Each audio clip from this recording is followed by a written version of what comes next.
The camp-safe perimeter alarm system was designed solely to buy you more time to react to the situation. Let's set up the device. To begin, there's 3 methods of mounting using nails, screws, or zip ties. We like to use the holes that we design for the nails and screws. Zip ties go around the grooves in the device. Now that it's firmly attached, we're pulling up the firing pin and setting the trigger pin to the device, setting up our trip line across, firmly attached to another tree or an object. With our DYNEEMA trip line firmly in place, we're ready to load our 12-gauge blanks. With our device under spring tension, when the animal trips the wire, it detonates the blank.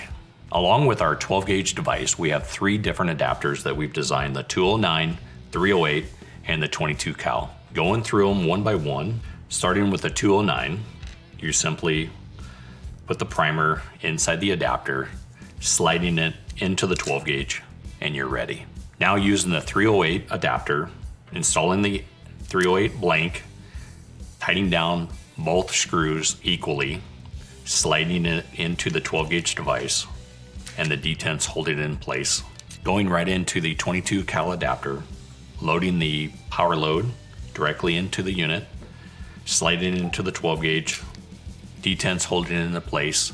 After the load is spent, you're using the ejection pin, you slide it through the hole, and she slides right out.